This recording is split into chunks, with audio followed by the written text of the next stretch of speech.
Oh, what a handsome devil. Narcissus has nothing on you. Oh la la, hey, it's me, Ciscoe Morris. Here's what's coming up on Gardening with Ciscoe. If you like electric blue, have we got the plant for you. Check out our Sunny Spot container. Giving your seeds the right start can make roots like these. It's time for barbecuing, and we're grilling some mighty fine fungus. Can this grow better tomatoes? And a Lakewood garden that's at its peak right now. All this and more coming up on Gardening with Ciscoe.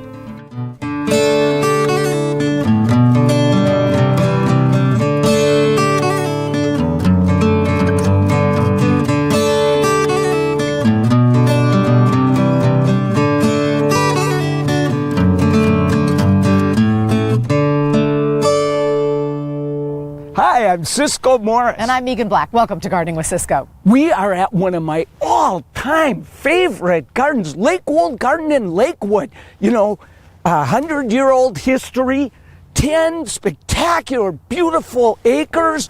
It's got not one, but 5 of the champion trees of Washington big ones, State. huh? The tallest ones. Yeah. Oh, la la. And I counted how many rhododendrons are in bloom. How many? 5,942 2/3. This is a must-see garden. No doubt about it. It is absolutely spectacular. I agree with you on that. But there is a must-do project in your garden that you got to get after right now, and that is planting a sunny pot.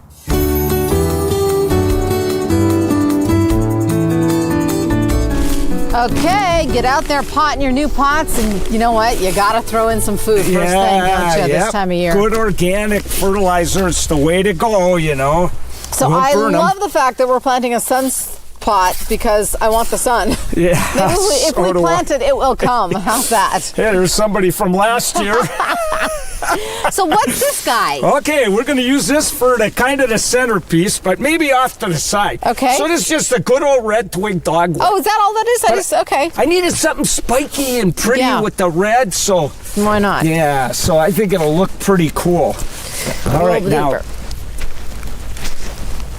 There we go. You want it under the lip, right? I like that. Just where you got it. And look at these cheery cuties here. A couple of little geraniums. Notice that hot magenta color, because this is going to go good with our little surprise. Oh, wait till people see this. I know. Oh. You're gonna cause a run on the nurseries. I bet I will. Here's another geranium. Okay, great. And these little Cosmo guys? Yeah, cute. Get some white in here, you know, which will be really, really nice. Wait a second, watch where you're putting that guy. You know? Hey, maybe we should put in the surprise now and we can figure out the rest ready? here. You really think? Okay, don't look. Look at this guy! Holy cow. You know, I accused Ciscoe of putting dye in it to make it this color. But you said it's not. No, that's true. Yeah, read the name. It's Perca Hoochadingy. It's deep blue. Gee, really? Oh, Percacalis? Yeah, Paracalis. Paracalis, and then it's Sinetti.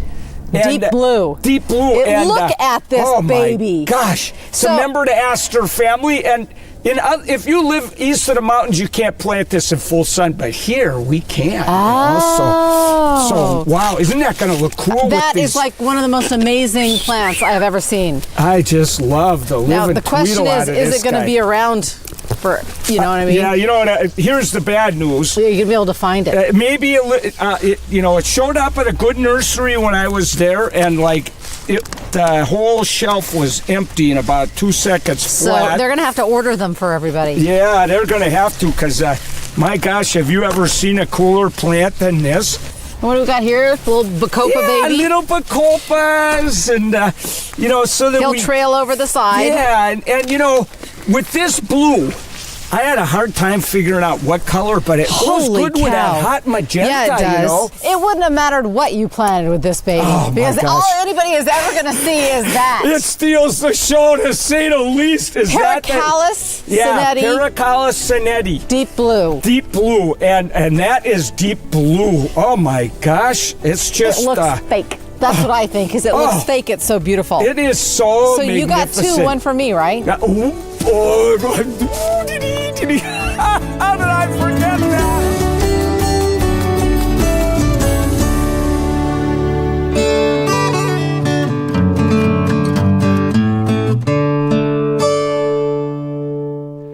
Welcome back to Gardening with Ciscoe from Lakewold Gardens. Now we're in front of a big Dawn redwood right here. It's a state champ, one of many they have here.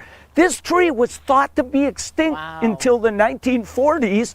They got one in the 1950s and planted it right here. And we're lucky they did. So a champion tree is the largest known example of its kind. And this Dawn redwood, man, she is a monster. I absolutely love the bright green needles as well. It's so beautiful. Yeah, they actually drop their needles in the winter and grow new ones every spring. Hey, speaking of champions, if you want to grow champion vegetables, we've got some tricks for you that'll help you in everything from planting to putting deep roots in the ground. Of course, starts from the nursery are convenient, but for gardeners like Tina Peterson of Hendrikus Organics, growing veggies from seed is worth the extra work. Oh, I got Brussels sprouts in here. Well, one reason I decided to do my own seeds this year is because it is one of the most important aspects of planting. The seed is the foundation of what you're going to get in a plant. You can't just slap them into the ground, though. Seeds have, well, needs. They need moisture, they need oxygen, they need the right soil condition for the type of seed and plant that they're going to be. They need the right temperature for germination. And then, of course, they need the right amount of light or darkness. First, don't ignore the instructions on the seed packet. One thing that I recommend when you get your seeds is you read the back. Secondly, this is what wakes up the seed. The one element that actually becomes the driving force for them to pop out of their shell and start growing is water. Then, the most important part of the plant emerges. And the very first thing that comes out is a root. The roots are critical. The amount of growth in a root system before the leaves start doing anything is quite amazing. So you want to pay attention to that. That's one of the most important things in starting your seeds, is giving them what they need for that root to come out. Tina's planting Jericho, a heat-tolerant romaine lettuce. We're going to do quite a bit of lettuce, so we're going to prepare our seeds with Start Right. So what I do is I just do a little bit of moisture in here, into the seeds. Take a little Start Right. Start Right is a custom blend of mycorrhizae to really help your root development. As you know, mycorrhizae can extend the root systems up to 1,000 times their normal size, so they're very important. There's also disease-fighting fungi in Start Right and beneficial bacteria that help with root growth. So these are friendly little organisms just waiting to help you, just waiting to do things for you. Here's a look at what Start Right can do. Students at Tracy Landboe's ecology class at Seattle's Roosevelt High School planted 3 vegetable gardens. And each of the 3 containers has a different compost in it. The ones that just got planted in Grow Co. and Steer Co. are not so lush. For this one, they used fertilizer donated by Hendrikus Organics and Start Right. So it does show that, at least based on this, that fertilizer that we've got in there and the microbes that seemingly are giving these plants a head start on everything else. So I think we're having fun with it. These students started these plants from seed, just like Tina's doing today. And these tiny seeds will yield a bounty because they started with a good foundation. It's a little thing. It's an easy thing. It's almost what you'd say is a no-brainer. It's like use some Start Right when you're starting your seeds, use Start Right when you're transplanting. You will see the difference. It's amazing. Okay, Meeghan, May is the time we can finally plant our beans, cukes, and corn. And it's warmed up enough to finally put in our tomatoes. Ooh, I got to get going on that one. But listen to this. According to the National Gardening Association, the average American will spend about $70 on their garden. They'll reap $600 worth of produce out of that every year. Not bad. Yeah, but how do you put the price on the taste of a delicious homegrown tomato? I guess you can.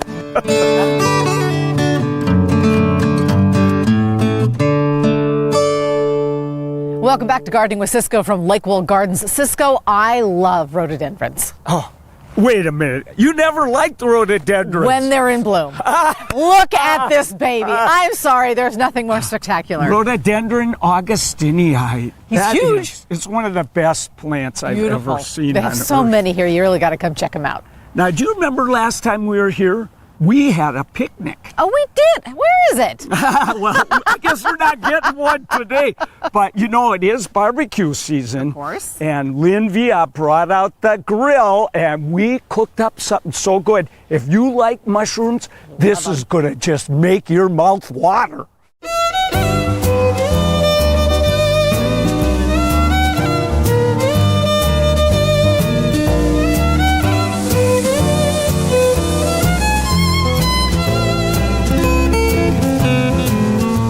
Okay, Lynne, I know we're doing something with shrooms here, but you've stumped the tweedle out of me. Look at all this stuff. What are we doing? It's grilling season, and I cannot wait to get outdoors. And so we're going to grill some mushrooms, and then we're going to turn those into a really fun salad. Ooh. Yeah, okay. So what we're going to do, we're going to start by making our dressing. That's going to use a little bit to season the mushrooms and to, you know, finish the salad. So I'm going to let you just sort of pour some of these ingredients into our bowl here. Okay. Wherever you want to start. Soy sauce. Soy sauce, Yeah. all right. So this dressing has a little bit of an Asian influence there, and that's turbinado sugar. Oh. So you can use brown sugar or honey or, you know, whatever you like, just to give it a little bit of sweetness. Okay. And then that's sesame seeds. Oh, yeah. All right. A little salt and pepper there. Yeah, gotta have that salt and pepper. And some fresh garlic. And then some cilantro. Yeah. No. Never too much garlic. No, I'm gonna get every bit of that in there. And then the cilantro. All okay. right. Oh, so I love cilantro. I know. Too. And if you could use basil if you like, or dill, or, you know, there's any of the fresh tender herbs, all right? So now I'm going to add a little sesame oil to that, and some red wine vinegar. And this is to kind of, you know, start the base. Basically what we're making here is a vinaigrette dressing. Ah, Yeah. okay. And then while I'm kind of whipping it around, I'm going to add some extra virgin olive oil. And so all I want to do is just sort of gloss these up a little bit, okay? So are you kind of marinating them here? You know, what are you doing? Actually, I wouldn't call it marinating because mushrooms are so porous. If you let them kind of swim in the dressing and sit too long, they'll absorb too much and they'll get a little bit oily. Hey, you got to tell me about these different mushrooms. That's a portobello. You called it. Now here's the fun little fact that we're going to talk about today. What a portobello is a cremini that's been allowed to go to full maturity. Really? Okay, This is a grown-up cremini here? Well, I'll be See the exposed gills there? Yeah. That's just maturity. Oh, no. Isn't that kidding. hilarious? How Yeah. about Yeah. that? And then these are shiitakes. Love the shiitakes. Yeah. Oh, man. And then the darling little button mushrooms, you know, and between those four varieties, we're going to have a lot of fun textures and flavors. You're not kidding. We are. This, I'm guessing, you know, probably these might take 12 minutes and these might take 6 or 7 minutes. Yeah, that makes sense. These grown-ups These here, babies, you know. yeah, exactly. The big boys. The big boys, Yeah. the honkers. Those are gorgeous. Isn't that fun? Look at the browning in there. Oh, I love that. So we've got our beautiful that grilled is mushrooms. beautiful. So now what I like to do is just take these and cut them into kind of nice thick slices. Oh, yeah. And you know what? I actually made a little bit of flank steak to go in our salad as well, but you wouldn't need any meat at all because if you see how gorgeous and meaty these mushrooms are. They are meaty. The texture no is doubt about gorgeous, it. yeah. And then this is going to be the garnish for the salad. I'd like to bring in some crunchy, bright texture, you know, to go with everything else. So what I'm going to do then is I'm just going to take green onions, red bell peppers, and Alamet carrots. And then you could put some snow peas or snap peas or whatever you like. Go ahead. Those are some sesame seeds. Just go ahead and put those in there. And then we're just going to put some nice coarse cilantro leaves in there. All right, so now we're going to take our beautiful dressing that we made. And here again, we're just going to glaze that up a little bit. And we're going to do the same thing with the lettuce, with the greens here. We've got some baby spring greens. We're just going to put Even they're so pretty with all that color. This time of year, everything is local now. And so we're going to do a little bed of greens there. Yeah. And then I'm going to put a couple of slices of flank steak on there just to, so you know you have choices or not. Oh, boy. And then some of these gorgeous mushrooms. Oh, yeah. So definitely shiitake, right? Oh, yeah. And some portobello. Well, I think maybe we'll just have to do... portobello. We got to have some portobello. And now cremini. Oh, and those creminis, babies. little baby I love portobellos. the color contrast. I mean, Oh, it's simple me colors, too. but so pretty. And then we're going to blast that open with some of our garnish. Oh, yeah. So see how that kind my of fluffs it all out. So isn't that pretty? Oh, Okay. Where are you going to go with that? I don't know which one to try. Well, I think we're going to have All this right. baby Yeah. right here. Beautiful. Oh, la la. I can taste it already. So I got that smokiness from the grill, a little bit of sugar in the soy sauce, and isn't that fun? It's exquisite. Let's get outside. This is What the are we doing riches here? of nature right here. Yeah. Oh, la la. Brilliant. Oh, is this good? Okay, I got to try another one. Okay, go.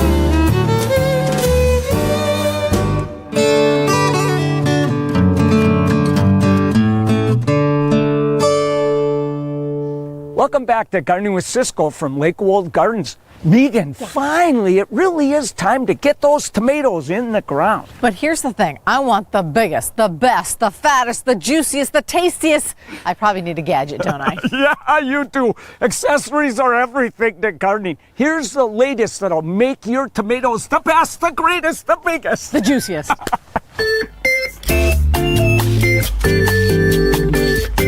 At first I thought this was the new version of the slip and slide, but then I noticed the little holes, and that wouldn't work so well. And since we're standing in front of tomato cages, and this is cherry tomato red, I'm kind of Yes. putting two and two together here. What do we have going on? Well, you know, even on Mother's Day, we often plant our tomatoes, and I like to plant mine earlier than that because I want the Right. first tomato.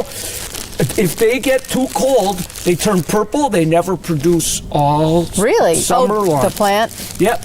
So you could buy this called a tomato greenhouse. Oh. Special color to let the infrared rays through. Why isn't it called the tomato red house? That's a perfect question. Sorry. It's not green. I did one this morning and holy cats. Maria, so this is a There we tomato go. greenhouse. Yeah, and it allows just the right sunlight to come through. Might as well let it go down onto the ground a bit so that it's there. Oh, that's looking good. Yeah, see, Okay, so now so we're on the ground. okay, so now the plant doctors work with Yeah. this scalpel here. Okay, so we'll just chop right through there. Ouch! Oh, Oh, Meeghan! Oh, la la! that was a good So one. I got him. Bad. Oh my gosh. Okay, and here's our next ingredient here. Twist it. Yeah, Okay. so I just stick that right around there. Now the question is, how long do you keep these on? But that's a really good question. But according to everything I've read, if we have a cruddy summer like last year, Yeah. this can sit on there all summer long. Really? But if we get days like in the mid 80s above, just take it off. And look, Meeghan, I kind of put one together this morning to see Yeah. how to do it. So You could do it this way too, I yeah, guess. so I think you can do it this way and You know get what? it That on looks there. easier. That is easier, isn't it? And then you know what else, Meeghan? Huh. You can put these on in the fall when it's getting cold and rainy, Oh, and still have and some... you'll extend your season by a ton. Wow. So isn't this cool? Pretty That neat is. system, you know. Although I'm not so sure, depending on where you have your tomatoes, people are going to drive by going, what the heck is that? Yes, this isn't really great garden art, is it? But hey, if it gives you great tomatoes, it's worth it, right? That's right. The sacrifice. And when you want to harvest and work on them, you just take this off and just reach in there. Oh, because they'll be grown up by then. That's right, because they're Awesome. going to grow right up to the top of this thing. And you may actually have to trim the top if you want to keep them in here. But now I can just reach in there. And grab your tomatoes. I wish I was grabbing a tomato I right know, now. a real Oh, one. la, la. You can find those tomato greenhouses at Territorial Seed. Now, before we go, we're going to let you in on a really cool Lakewold secret. This garden was designed to be at its peak in the springtime, so come visit in May and you'll see how it was designed to look way back in the 1930s. Now, Lakewold Gardens is open year-round. There is an admission fee for it, and adults plan on spending about an hour and a half. I got to tell you, it is worth the trip down here and the time you spend. Absolutely gorgeous. Oh, you're gonna love it! So get down here to Lakewold and really enjoy a spectacular garden. I think we should go enjoy some more. Yeah, let's go find a championship tree. Thanks for watching, everyone. Woo!